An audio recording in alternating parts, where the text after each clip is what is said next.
കർത്താവിൻ്റെ അതിപരിശുദ്ധമായ നാമം വാഴ്ത്തപ്പെടുമാറാകട്ടെ.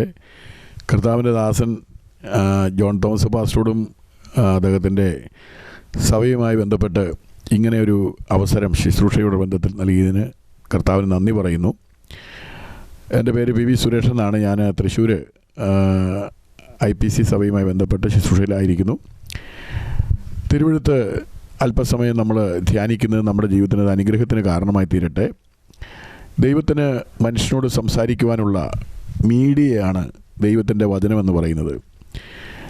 ദൈവത്തിൻ്റെ മനസ്സ്, ദൈവത്തിൻ്റെ ഇഷ്ടം, ദൈവത്തിൻ്റെ സ്വഭാവം, ദൈവത്തിൻ്റെ ഹൃദയം എല്ലാം നമ്മൾ തിരിച്ചറിയുന്നത് ദൈവത്തിൻ്റെ വചനത്തിലൂടെയാണ്.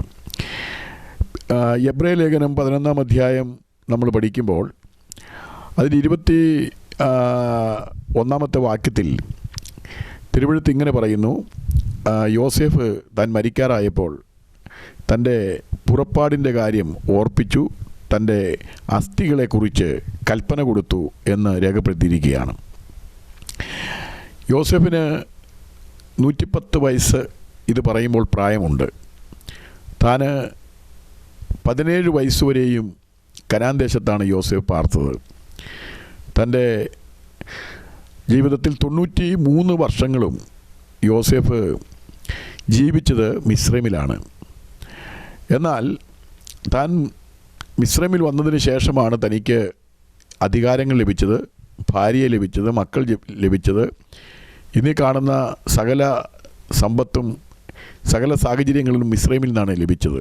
ഹോശാൻ ദേശം, അതുപോലെ തൻ്റെ സഹോദരന്മാർക്ക് താൻ കൊടുത്ത മറ്റ് അവകാശങ്ങൾ, അധികാരങ്ങൾ, ഇതെല്ലാം മിസ്രൈമിൽ നിന്ന് ലഭിച്ചതാണ്. എന്നാൽ യോസേഫ് ഇവിടെ പറയുന്നത്, ഞാൻ മരിക്കാൻ പോവുകയാണ്. ഏതായാലും 110 വയസ്സുള്ളവനായി മരിക്കാൻ പോകുമ്പോൾ താൻ പറയുന്നത്, താൻ മരിക്കുമ്പോൾ തൻ്റെ ഡെഡ് ബോഡി ഈ മിസ്രൈമിൽ അടക്കം ചെയ്യരുത്, അത് ഒരു ശവപ്പെട്ടിയിൽ ഇട്ട് സുഗന്ധവർഗ്ഗം ഇട്ട് വെക്കണം. ഇതാണ് യോസേഫ് തൻ്റെ സഹോദരന്മാരോട് പറഞ്ഞത്. നമ്മുടെ ദേശം ഇതല്ല, നമുക്കൊരു കനാൻ ദേശമുണ്ട്, നമുക്ക് ഇവിടെ നിന്ന് പുറപ്പെട്ടു പോകേണ്ടി വരും എന്ന സന്ദേശം യോസേഫ് തൻ്റെ സഹോദരന്മാർക്ക് കൈമാറുകയാണ്. നമ്മൾ തിരുവഴുത്ത് പഠിക്കുമ്പോൾ ഉൽപ്പത്തി പുസ്തകം അതിൻ്റെ 15-ാം അധ്യായം 13-ാം വാക്യത്തിൽ നമ്മൾ വായിക്കുന്നത് തൻ്റെ പൂർവ്വപിതാവായ അബ്രഹാമിന് ലഭിച്ച ഒരു ദർശനമാണ്. അവിടെ ഇങ്ങനെയാണ് നമ്മൾ വായിക്കുന്നത്: അബ്രഹാമിന് ദൈവം കൊടുത്ത ദർശനം, നിൻ്റെ സന്തതി സ്വന്തമല്ലാത്ത ദേശത്ത് 400 സംവത്സരങ്ങൾ അടിമകളായി പാർക്കുകയും ആ ദേശക്കാരവരെ പീഡിപ്പിക്കുകയും അവർ അവിടെ നിന്ന് പുറപ്പെട്ടു വരികയും 400 സംവത്സരങ്ങൾക്ക് ശേഷം അവരോട് നിന്ന് പുറപ്പെടുകയും അങ്ങനെ ബഹു നിക്ഷേപത്തോടെ അവിടെ നിന്ന് മടങ്ങിപ്പോരുമെന്ന് ദൈവം അബ്രഹാമിനോട് അരുളി ചെയ്യുവാൻ, അബ്രഹാമിന് വാഗ്ദത്തം ദർശനം കൊടുക്കുവാനിടയായി. അന്ന് അബ്രഹാമിന് ഏകദേശം 75 വയസ്സ് മാത്രമേ പ്രായമുള്ളൂ. ഒരു തലമുറ പോലും അന്ന് അബ്രഹാമിനില്ല. എന്നാൽ അബ്രഹാമിന് പിന്നീട് 100-ാമത്തെ വയസ്സിൽ തലമുറ ലഭിക്കുന്നു. അങ്ങനെ അബ്രഹാം തൻ്റെ ജീവിതകാലം കഴിഞ്ഞ് ഈ ലോകത്തിൽ നിന്ന് മാറ്റപ്പെടുന്നു. അബ്രഹാം മരിക്കുന്ന സന്ദർഭത്തിൽ തൻ്റെ ഹൃദയത്തിൽ ദൈവം കൊടുത്തിരുന്ന ദർശനം അത് ഇസ്ഹാക്കിലേക്ക് കൈമാറുകയാണ്. ഇസ്ഹാക്ക് ആ ദീപശിഖ യാക്കോബിലേക്കും, യാക്കോബ് മരിക്കാറാകുമ്പോൾ അത് യോസേഫിലേക്കും കൈമാറുകയാണ്. തൻ്റെ പിതാക്കന്മാരിൽ നിന്ന് ഏറ്റുവാങ്ങിയ ദൈവിക ദർശനമാണ് കനാൻ ദേശം എന്ന് പറയുന്നത്. യോസേഫ് 110 വയസ്സുണ്ട്. തൻ്റെ കണ്ണുകൾക്ക്, അഥവാ തൻ്റെ ശാരീരിക കണ്ണുകൾക്ക്, ജഡക്കണ്ണുകൾക്ക് മങ്ങലേറ്റിട്ടുണ്ട്. എന്നാൽ തൻ്റെ പിതാക്കന്മാരിൽ നിന്ന് ഏറ്റുവാങ്ങിയ ദൈവിക ദർശനം തിരുവഴുത്ത് നമ്മൾ പഠിക്കുമ്പോൾ അത് തൻ്റെ ഹൃദയക്കണ്ണുകൾക്ക് മങ്ങലേറ്റില്ല. ഇരുണ്ട സ്ഥലത്ത് പ്രകാശിക്കുന്ന വെളിച്ചം പോലെ അത് യോസേഫ് തൻ്റെ ഹൃദയത്തിൽ സൂക്ഷിക്കുവാനും അടുത്ത തലമുറയ്ക്ക് ആ കനാൻ ദേശത്തെക്കുറിച്ചുള്ള ദർശനം കൈമാറുവാനും ഇടയായിത്തീർന്നു. ദൈവത്തിൻ്റെ വചനം നമ്മൾ പഠിക്കുമ്പോൾ നമുക്കറിയാം, യോസേഫ് മരിച്ചു. ഉൽപ്പത്തി പുസ്തകം അവസാനിക്കുന്നത് ഒരു ശവപ്പെട്ടിയോടുകൂടിയാണ്. യോസേഫിൻ്റെ ശവപ്പെട്ടി അത് സുഗന്ധവർഗ്ഗമിട്ട് അവർ വയ്ക്കുവാനിടയായി. യോസേഫ് മരിച്ചതിന് ശേഷം 300-ലധികം വർഷങ്ങൾ അവർ മിസ്രൈമിൽ പാർത്തു. നിരവധി തലമുറകൾ യോസേഫ് മരിച്ചതിന് ശേഷം ഇസ്രായേൽ മക്കളിൽ നിരവധി തലമുറകളുണ്ടായി. അങ്ങനെ ഉണ്ടായ തലമുറകൾ എല്ലാം ഈ ശവപ്പെട്ടിയെക്കുറിച്ച് ചോദിച്ചു. ഇതാരുടെയാണ്? എന്താണ് ഇതിങ്ങനെ വെച്ചിരിക്കുന്നതെന്നൊക്കെ ചോദിക്കുമ്പോൾ ഈ ശവപ്പെട്ടിക്ക് പിന്നീട് വന്ന തലമുറകളോട് പറയുവാനുള്ള ഒരു സന്ദേശമുണ്ട്. ഇത് യോസേഫിൻ്റെ ശവപ്പെട്ടിയാണ്. ഇത് നമ്മളിവിടുന്ന് കനാൻ ദേശത്ത് നിന്ന് പുറപ്പെട്ടു പോകും. ആ സമയത്ത് ഇത് കനാൻ ദേശത്ത്, വാഗ്ദത്ത ദേശത്ത് കൊണ്ടുചെന്ന് ഈ അസ്ഥികൾ അടക്കം ചെയ്യണം. ഈ സന്ദേശം, കനാൻ ദേശത്തെക്കുറിച്ചുള്ള സന്ദേശം, യോസേഫ് മരിച്ച ശേഷവും അടുത്ത തലമുറയ്ക്ക് തൻ്റെ ശവപ്പെട്ടിയിലൂടെ, തൻ്റെ ഡെഡ് ബോഡിയിലൂടെ ആ സന്ദേശം കൈമാറുവാനിടയായി. യോസേഫ് പറയുന്നത്, ഈ മിസ്രൈമിൽ നിന്നാണ് സകല നന്മകളും തനിക്ക് ലഭിച്ചത് എങ്കിലും താനൊരു മിസ്രൈമിനെന്നറിയപ്പെടുവാൻ ആഗ്രഹിക്കുന്നില്ല. തൻ്റെ അസ്ഥികൾ പോലും മിസ്രൈമിൽ അടക്കം ചെയ്യുവാൻ ആഗ്രഹിക്കുന്നില്ല എന്നുള്ള സന്ദേശമാണ് യോസേഫ് തൻ്റെ സഹോദരന്മാർക്ക് കൊടുത്തത്. തിരുവെഴുത്ത് നമ്മൾ പഠിക്കുമ്പോൾ ഇവർ 430 സംവത്സരത്തിന് ശേഷമാണ് കനാൻ ദേശത്തേക്ക് മിസ്രൈമിൽ നിന്ന് ഇസ്രായേൽ മക്കൾ പുറപ്പെടുന്നത്. അബ്രഹാമിനോട് 400 സംവത്സരമാണ് പറഞ്ഞതെങ്കിലും അവൻ പുറപ്പെടുമ്പോൾ 430 സംവത്സരമായി. ആ ദർശനം കേട്ട അബ്രഹാം മരിച്ചു, അത് ഇസഹാക്ക് മരിച്ചു, യാക്കോബ് മരിച്ചു, യോസേഫ് മരിച്ചു, അടുത്ത തലമുറകൾ പലരും മരിച്ചു പോയെങ്കിലും ദൈവം മരിച്ചിട്ടില്ല. വാഗ്ദത്തം പറഞ്ഞവൻ മരിച്ചിട്ടില്ല. ദൈവം ഇന്നലെയും ഇന്നും എന്നേക്കും അനന്യനായ ദൈവം അബ്രഹാമിനോട് പറഞ്ഞൊരു വാഗ്ദത്തത്തിൽ ഒരു പ്രധാന കാര്യമുണ്ട്. മിസ്രൈമിൽ പാർക്കുമ്പോൾ നിൻ്റെ സന്തതി അവിടെ ആ ദേശക്കാരവരെ പീഡിപ്പിക്കും. തിരുവഴുത്ത് നമ്മൾ പഠിക്കുമ്പോൾ ഇസ്രായേൽ മക്കൾ അവിടെ പാർത്തപ്പോൾ അവരടിമയായി അവിടെ പാർത്തു എന്ന് നമുക്ക് കാണുവാനായിട്ട് കഴിയും. അവർ പാർത്തിരുന്ന സമയം അടിമയായിരുന്നു മിസ്രൈമിൽ. അവർ വൈക്കോല് കൊടുത്ത് ഇഷ്ടിക ഉണ്ടാക്കി ഈ ഫറവോന് നഗരങ്ങൾ പണിതുകൊണ്ടിരിക്കുകയാണ്. എന്നാൽ തിരുവഴുത്ത് നമ്മൾ പഠിക്കുമ്പോൾ അവസാന കാലഘട്ടം, ഇവർ പുറപ്പെടുന്ന കാലഘട്ടമൊക്കെ ആയി വരുന്ന സന്ദർഭത്തിൽ വൈക്കോല് കൊടുക്കാതെ തിരുവഴുത്ത് പറയുന്നത് അവർ താളടി അന്വേഷിച്ച് നടന്നുവെന്ന. എന്നാൽ ഇഷ്ടിക കണക്ക് പ്രകാരം കുറയാതെ ഉണ്ടാക്കണം എന്ന് ഫറവോൻ പറയുന്നതായി നമുക്ക് കാണുവാൻ കഴിയും. അപ്പോൾ ഇഷ്ടിക ഉണ്ടാക്കുവാൻ ഉള്ള വൈക്കോല് പോലും കൊടുക്കാതെ ഇവരെ കഠിനമായി പീഡിപ്പിക്കുകയും ഇവർ വൈക്കോലിന് വേണ്ടി അല്ലെങ്കിൽ താളടിക്ക് വേണ്ടി അലഞ്ഞു നടന്നു എന്ന് തിരുവഴുത്തിൽ രേഖപ്പെടുത്തിയിരിക്കുകയാണ്. ഇങ്ങനെയുള്ള പ്രത്യേക സന്ദർഭത്തിൽ പുറപ്പെടുന്നതിൻ്റെ തലേ ദിവസം ദൈവം പറഞ്ഞ വാഗ്ദത്തം നിവർത്തിക്കുകയാണ്. കാരണം ഇവർ ബഹു നിക്ഷേപത്തോടെ മിസ്രൈമിൽ നിന്ന് മടങ്ങിപ്പോരുമെന്നാണ് സ്വർഗം പറഞ്ഞത്. എന്നാൽ ഇവർ 430 സംവത്സരം ഇവിടെ ജീവിച്ചിട്ട് ഇവർക്ക് യാതൊരു കൂലിയോ അതിനുള്ള ആനുകൂല്യങ്ങളോ ഒന്നും കൊടുത്തില്ല. ഇഷ്ടിക ചുടാനുള്ള വൈക്കോല് പോലും കൊടുക്കാതിരിക്കുന്ന വലിയ പീഡ നടന്നുകൊണ്ടിരിക്കുമ്പോൾ മിസ്രൈമിൻ്റെ അനുഭവത്തെക്കുറിച്ച് വേദപുസ്തകത്തിൽ വായിക്കുന്നത് ഫറവോൻ്റെ മിസ്രൈമിൻ്റെ ഇരുമ്പ് ചൂള എന്ന ഇരുമ്പ് ചൂള പോലെ അതുപോലെ കഷ്ടപ്പെട്ട് തീച്ചൂളയുടെ അനുഭവത്തിലൂടെ കടന്നു പോകുന്ന ജനം കഴിഞ്ഞ നാളിൽ 430 സംവത്സരം അവർ അധ്വാനിച്ചു. എന്നാൽ അവർക്കൊന്നും ലഭിച്ചില്ല. അങ്ങനെ അടി മാത്രം ലഭിച്ച, പീഡനം മാത്രം ലഭിച്ച ആ അബ്രഹാമിൻ്റെ തലമുറ പുറപ്പെടുന്നതിന് തൊട്ടു മുമ്പ് തലേ ദിവസം മോശയിലൂടെ ദൈവത്തിൻ്റെ ആത്മാവ് അബ്രഹാമിനോട് പറഞ്ഞ വാഗ്ദത്തം മോശയെ ഓർപ്പിക്കുകയാണ്. 430 വർഷങ്ങൾക്ക് മുമ്പ് പറഞ്ഞ കാര്യമാണ്. കേട്ട പിതാക്കന്മാരെല്ലാം മരിച്ചു. എന്നാൽ അബ്രഹാമിനോട് പറഞ്ഞ വാഗ്ദത്തം ദൈവം മോശ മുഖാന്തരം ഇസ്രായേൽ ജനത്തോട് പറഞ്ഞു, നിങ്ങൾ മിസ്രൈമിലായിരിക്കുന്ന നിങ്ങളുടെ അയൽവാസികളായ ആളുകളോട് ചെന്ന് നിങ്ങൾ പൊന്നും വസ്ത്രങ്ങളും അതുപോലെ സ്വർണം ഇവ വായ്പ വാങ്ങുവാൻ പറയുകയാണ്. സ്വർണം കൊണ്ടുള്ള ആഭരണങ്ങൾ, സ്വർണവും വെള്ളിയും വസ്ത്രങ്ങളും നിങ്ങൾ അയൽവാസികളോട് വായ്പ വാങ്ങണം. ഇസ്രായേൽ മക്കൾ മിസ്രൈമിൽ നിന്ന് പുറപ്പെടുന്നതിൻ്റെ തലേ ദിവസം അയൽവാസികളോട് ചെന്ന് പൊന്നും വെള്ളിയും വസ്ത്രങ്ങളും ചോദിക്കുവാൻ മോശ പറയുമ്പോൾ മാനുഷികമായി ചിന്തിച്ച് നോക്കിയാൽ ഇഷ്ടിക ചൂടാൻ വൈക്കോല് കൊടുക്കാത്ത സ്ഥാനത്ത് വൈക്കോല് ചോദിച്ചപ്പോൾ കൊടുത്തത് അടിയാണ് കൊടുത്തത്.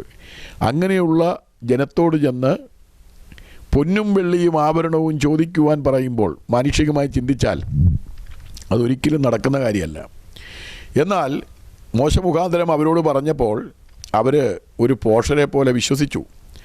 അവരത് വിശ്വസിച്ചേറ്റെടുത്ത് അവർ ഈ പറയുന്ന മിസ്രൈമ്യരോട് ചെന്ന് പൊന്നും വെള്ളിയും വസ്ത്രങ്ങളും ചോദിച്ചപ്പോൾ തിരുവെഴുത്ത് പറയുന്നത് ഇങ്ങനെയാണ്, അത് അവർക്ക് കൊടുത്തു എന്നാണ്.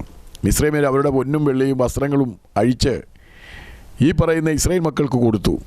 ദൈവത്തിൻ്റെ വചനം നമ്മൾ പഠിക്കുമ്പോൾ അങ്ങനെ ഇസ്രായേൽ മക്കൾ 430 സംവത്സരത്തിന് ശേഷം പുറപ്പെട്ടു വരുമ്പോൾ മിസ്രൈമിലെ കൊള്ളയിട്ടു എന്നാണ് വായിക്കുന്നത്. അതിൻ്റെ അർത്ഥം ഇതാണ്: 430 സംവത്സരം അവിടെ അധ്വാനിച്ച് അവരുടെ അധ്വാന ഫലത്തിൻ്റെ നന്മകൾ മിസ്രൈമ്യർ അത് അപഹരിച്ച് അവർ പൊന്നും വെള്ളിയും വസ്ത്രങ്ങളുമായി അവരുടെ ഭവനങ്ങളിൽ സൂക്ഷിച്ചിരുന്നപ്പോൾ ദൈവത്തിൻ്റെ വചനം പറയുന്നു, നീതിമാൻ്റെ അവകാശത്തിന്മേൽ ദുഷ്ടൻ്റെ ചെങ്കോലുകൾ ഇരിക്കയില്ല. അതിൻ്റെ അർത്ഥം നിൻ്റെ അധ്വാനഫലം, കൈകളുടെ അധ്വാനഫലം നീ തിന്നുമെന്നാണ് വേദപുസ്തകത്തിൽ എഴുതിയിരിക്കുന്നത്. നമ്മുടെ അധ്വാനഫലം ദുഷ്ടൻ അതിന്മേൽ ചെങ്കോൽ വെച്ച്, അധികാരം വെച്ച് എത്ര നാൾ സൂക്ഷിച്ചാലും ദുഷ്ടൻ്റെ ചെങ്കോലുകളെ ഒടിച്ചു കളഞ്ഞിട്ട് നിൻ്റെ അവകാശത്തിന്മേൽ നിൻ്റെ കരം വയ്ക്കുവാൻ ദൈവം നിന്നെ സഹായിക്കും. ഇസ്രായേൽ മക്കൾ അവിടുന്ന് പുറപ്പെട്ടു വരുമ്പോൾ 430 സംവത്സരം വരെ അധ്വാനിച്ച് അധ്വാന ഫലമാണ് പൊന്നായിട്ടും വെള്ളിയായിട്ടും വസ്ത്രമായിട്ടും ദൈവം അവർക്ക് കൊടുത്തത്. ബോൺസ്, അലവൻസ്, ഗ്രാറ്റുവിറ്റി, പ്രൗഢം ഫണ്ട്, കേട്ടോ പാസ്റ്ററേ, എല്ലാം കൂടി ഒന്നിച്ച് ആർക്ക് കൊടുത്തു? മിസ്രൈമ്യരുടെ കയ്യിൽ നിന്ന് വാങ്ങി ദൈവം ഇസ്രായേൽ മക്കൾക്ക് കൊടുത്തു. അപ്പോൾ നാം ദൈവത്തെ സേവിക്കുമ്പോൾ അറിഞ്ഞിരിക്കുക, നമ്മളുടെ അധ്വാന ഫലം അല്ലെങ്കിൽ നമ്മുടെ നന്മകൾ അത് ആരപകരിക്കാൻ ശ്രമിച്ചാലും ദുഷ്ടനതിന്മേൽ ചെങ്കോൽ വെച്ചാലും അവൻ്റെ ചെങ്കോലുകളെ ഒടിച്ചു കളഞ്ഞിട്ട് നീതിമാൻ്റെ അവകാശത്തിന്മേൽ ദുഷ്ടൻ്റെ കൈയല്ല, ദുഷ്ടൻ്റെ ചെങ്കോലല്ല, നിൻ്റെ അവകാശത്തിന്മേൽ നിൻ്റെ കരം വയ്ക്കുമെന്ന വാഗ്ദത്തം ദൈവം അവരിൽ നിവർത്തിച്ചു. ദൈവത്തിൻ്റെ വചനം നമ്മൾ പഠിക്കുമ്പോൾ നമ്മുടെ ദൈവം സകലത്തിന്മേലും അധികാരമുള്ളവനാണ്. തിരുവഴുത്തിൽ ഇങ്ങനെയാണ് ഇസ്രായേൽ ജനത്തെക്കുറിച്ച് പറഞ്ഞിരിക്കുന്നത്: എൻ്റെ ജനത്തിൻ്റെ കഷ്ടത ഞാൻ കണ്ടു, ഊഴിയ വിചാരകന്മാർ നിമിത്തമുള്ള നിലവിളിയും കേട്ടു. ഞാനവരെ വിടിവിക്കുവാനായിട്ട് എന്ത് ചെയ്തിരിക്കുക? ഇറങ്ങി വന്നിരിക്കുക. ഈ മിസ്രൈമിലുള്ള ആളുകളും കഷ്ടപ്പെടുന്ന ഒത്തിരി പേരുണ്ട്. എന്നാൽ അവിടെയൊന്നും കരച്ചിൽ കഴുക്കോലിൻ്റെ മേളിലേക്ക് പോയില്ല. അതെല്ലാം കഴുക്കോലിൽ തട്ടി മുറുകി കിടന്ന് കറങ്ങിക്കൊണ്ടിരുന്നപ്പോൾ തിരുവഴുത്ത് പറയുന്നത് ഇസ്രായേൽ ജനത്തിൻ്റെ, എൻ്റെ ജനത്തിൻ്റെ കഷ്ടത ഞാൻ കണ്ടു എന്നാണ്. ദൈവത്തെ സേവിക്കുന്ന ദൈവമക്കൾ അറിഞ്ഞിരിക്കണം, ദൈവമക്കളുടെ കരച്ചിൽ അത് കേൾക്കാനായിട്ടൊരു കാതുണ്ട്. നമ്മുടെ ദീർഘശാസ്ത്രത്തിൻ്റെ അർത്ഥം മനസ്സിലാക്കുന്ന ഒരു ദൈവമുണ്ട്. നമുക്കൊരു ഉടയവനുണ്ടെന്നുള്ളതാണ് പ്രത്യേകത, നമുക്കൊരു ഇടയനുണ്ടെന്നുള്ളതാണ് പ്രത്യേകത. ഈ ആലയത്തിൽ കടന്നു വന്ന് ഹൃദയം പകർന്ന ഹന്നയെക്കുറിച്ച് വേദപുസ്തകത്തിൽ വായിക്കുന്നത്, അവിടുത്തെ പുരോഹിതനായിരുന്ന ഏലി, സീനിയർ പുരോഹിതനായിരുന്ന ഏലിക്ക് എന്ത് ചെയ്തില്ല? ഹന്നയുടെ കരച്ചിൽ മനസ്സിലായില്ല. ഹന്ന ആലയത്തിൽ വന്ന് ഹൃദയം പകർന്നുകൊണ്ടിരുന്നപ്പോൾ കേട്ടോ എന്താ പറഞ്ഞറിയാമോ? നിൻ്റെ വീഞ്ഞിറങ്ങട്ടെ എന്നാണ് പറഞ്ഞത്. ഏലിക്ക് നോക്കുമ്പോൾ മനസ്സിലായില്ല. വീഞ്ഞടിച്ചിട്ട് രാവിലെ വന്നിരുന്ന് കരയാന്നാവും ചിന്തിച്ചേ. അപ്പോൾ ഈ ഹന്ന പറയുന്നൊരു കാര്യമുണ്ട്, ഞാൻ ഒരു നീച സ്ത്രീ അല്ല.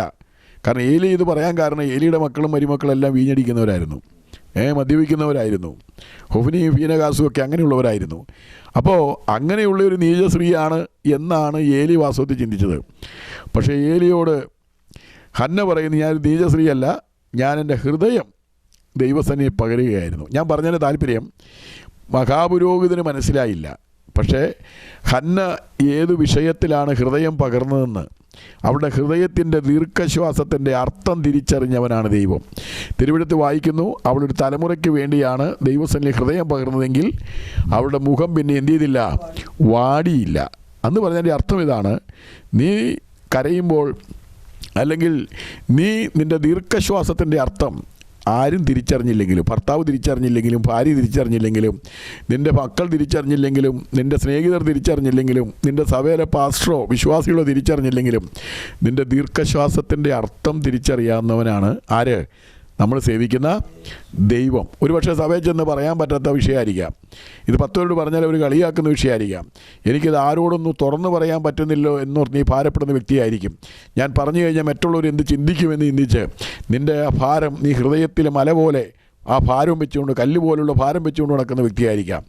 എന്നാൽ ദൈവത്തിൻ്റെ സന്നിധിയിൽ നിൻ്റെ ആ ഭാരമൊന്ന് പകരുവാൻ, നിൻ്റെ ഹൃദയമൊന്ന് പകരുവാൻ തയ്യാറായാൽ 34 സങ്കീർത്തനം 18 വാക്യത്തിൽ പറയുന്നത്, ഹൃദയം നുറുങ്ങിയവർക്ക് യഹോവ സമീപസ്ഥൻ എന്നാണ്, മനസ്സ് തകർന്നവരെ അവൻ രക്ഷിക്കുന്നു എന്ന് നമുക്ക് കാണുവാൻ കഴിയും.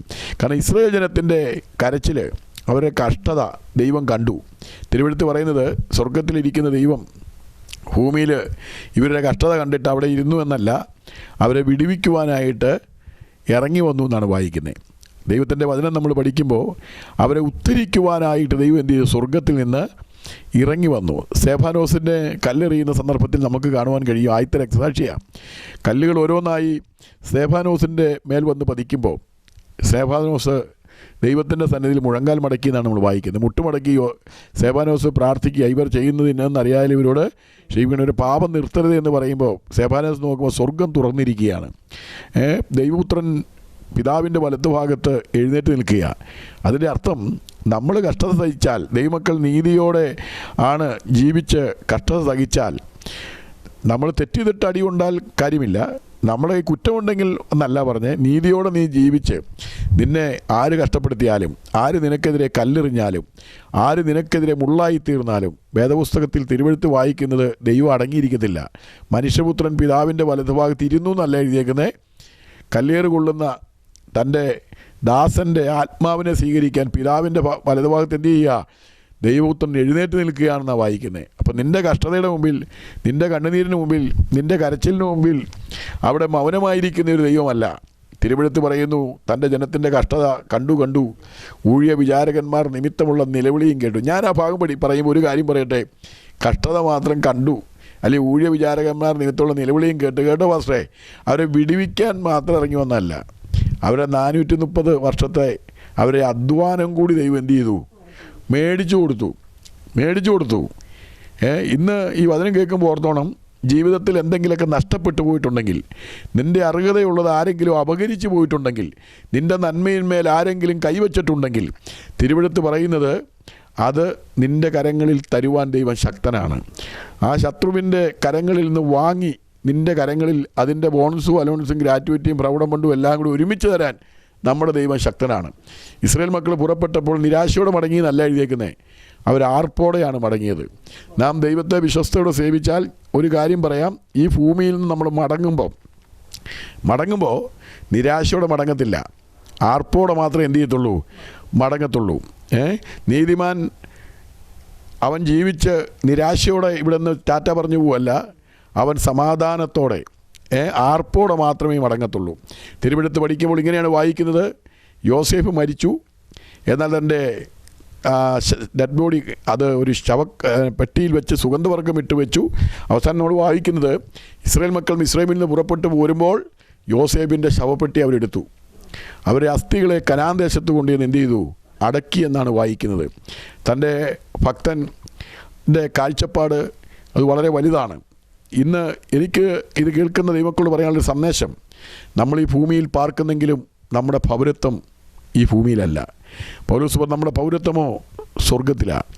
ഈ ഭൂമിയിൽ പാർക്കുമ്പോൾ യോസേഫിനെ പോലെ അധികാരങ്ങൾ ലഭിച്ചേക്കാം, ഭൗതിക നന്മകൾ ലഭിച്ചേക്കാം, ഭാര്യ മക്കൾ ലഭിച്ചേക്കാം, മറ്റ് ലോകപ്രകാരം ഒത്തിരി പദവികളൊക്കെ ലഭിച്ചേക്കാം.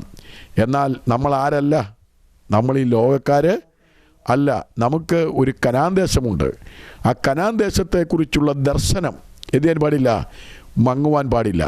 തിരുവെഴുത്ത് പറയുന്ന, കർത്താവ് താൻ ഗംഭീരനാദത്തോടും പ്രധാന ദൂതൻ്റെ ശബ്ദത്തോടും ദൈവത്തിൻ്റെ കാഹളത്തോടും കൂടി വാനമേഘങ്ങളിൽ പ്രത്യക്ഷപ്പെടുമ്പോൾ ക്രിസ്തുവിൽ മരിച്ചവർ മുമ്പ് ഉയർത്തെഴുന്നേൽക്കും.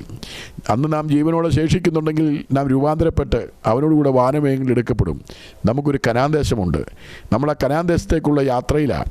ഈ കനാൻ ദേശത്തേക്കുള്ള യാത്രയിൽ മിസ്രൈമിൻ്റെ നിക്ഷേപങ്ങളെക്കാൾ ക്രിസ്തുവിൻ്റെ നിന്നയാണ് വലിയ ധനമെന്നെണ്ണിയ മോശയെപ്പോലെ ഈ ഭൂമിയിൽ നമ്മൾ ജീവിക്കുമ്പോഴും നമ്മുടെ പൗരത്വം ഇവിടെയല്ല എന്ന് പറഞ്ഞ അതെങ്കിൽ ആ കാഴ്ചപ്പാടുണ്ടായിരുന്ന യോസേഫിനെ പോലെ ആത്മീക ദർശനമുള്ളവരായി ഈ ലോകത്തിൽ നമ്മൾ ഏത് സാഹചര്യങ്ങളിൽ ഏത് നന്മയൊക്കെ അനുഭവിച്ച് ജീവിക്കുമ്പോഴും ആ നിത്യത മറന്നു പോകാതെ യോസേഫിനെ പോലെ ഇരുണ്ട സ്ഥലത്ത് പ്രകാശിക്കുന്ന വിളക്ക് പോലെ ആ നിത്യതയെക്കുറിച്ചുള്ള കാഴ്ചപ്പാട് സൂക്ഷിച്ചുകൊണ്ട് നമുക്ക് ആ നിത്യതയ്ക്ക് വേണ്ടി ഓടാം. ഈ വചനങ്ങളാൽ ദൈവം നമ്മളെ അനുഗ്രഹിക്കട്ടെ. ഈ വചനം ശ്രമിച്ചുകൊണ്ടിരുന്ന എല്ലാ പ്രിയപ്പെട്ടവരെയും ദൈവകരങ്ങളിലേക്ക് സമർപ്പിച്ചൊരു വാക്കിൽ പ്രാർത്ഥിക്കുകയാണ്. സ്വർഗ്ഗസ്ഥ പിതാവേ, അങ്ങേ ഞങ്ങൾ മഹത്വപ്പെടുത്തുകയാണ്. സ്വർഗ്ഗത്തിൽ എന്നേക്കും സ്ഥിരമായിരിക്കുന്ന വചനം ഞങ്ങൾ അല്പസമയം ധ്യാനിച്ചു. യോസേഫ് 110 വയസ്സുള്ളവനായി മരിക്കാറായപ്പോൾ 17 വർഷം മാത്രം കനാൻ ദേശത്ത് പാർത്ത് 93 വർഷം ഇസ്രായേലിൽ പാർത്തെങ്കിലും താനൊരു മിസ്രൈമിൽ എന്നറിയപ്പെടുവാൻ ആഗ്രഹിക്കുന്നില്ല.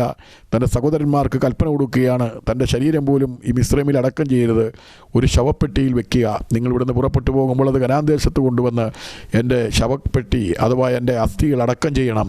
കാരണം നമ്മുടെ വാഗ്ദത്ത ദേശം കനാൻ ദേശമാണെന്ന് സഹോദരന്മാരോട് കൽപ്പന കൊടുത്ത് തൻ്റെ ദർശനം മങ്ങിപ്പോകാതെ ഈ ലോകത്തിൽ നിന്ന് മാറ്റപ്പെട്ട അല്ലെങ്കിൽ വിടവാങ്ങിയ യോസേഫിനെ പോലെ നമ്മൾ ഈ ഭൂമിയിൽ ആയിരിക്കുമ്പോൾ ഈ വചനം കേട്ട എല്ലാ പ്രിയപ്പെട്ടവരും നിത്യതയ്ക്ക് വേണ്ടി ഒരുങ്ങുവാൻ ആ സ്വർഗീയ പൗരത്വം ഇവിടെയല്ല എന്ന് മനസ്സിലാക്കി നമ്മുടെ പൗരത്വം സ്വർഗത്തിലാണെന്ന് മനസ്സിലാക്കി പൗലോസ് പറയുന്നത് പോലെ ഞാൻ നല്ല പൂർവ്വരുതി ഓട്ടം തികച്ച് വിശ്വാസം കാത്തു എന്ന് പറയത്തക്കവണ്ണം നമ്മുടെ ആ വിശ്വാസത്തിന് വേണ്ടി ആ ദർശനത്തിന് വേണ്ടി നിലനിൽക്കുവാൻ ഇന്ന് ഈ വചനം കേട്ട എല്ലാവരെയും ദൈവം അനുഗ്രഹിക്കട്ടെ. രോഗികളായി ഭാരപ്പെടുന്നവർക്ക് അടിപ്പിണരുകളാലുള്ള സൗഖ്യം സംഭവിക്കട്ടെ. അസ്ഥികൾ, ജോയിൻറ്റുകൾ, നാഡീഞരമ്പുകൾ, ആന്തരിക അവയവങ്ങളിൽ പുനരുദ്ധാനത്തിൻ്റെ ശക്തി വ്യാപരിക്കട്ടെ. എല്ലാ പ്രിയപ്പെട്ടവരെയും സമർപ്പിച്ച് അനുഗ്രഹിച്ച് പ്രാർത്ഥിക്കുന്നു. കേൾക്കണമേ ജീവനുള്ള പിതാവേ. God bless you all.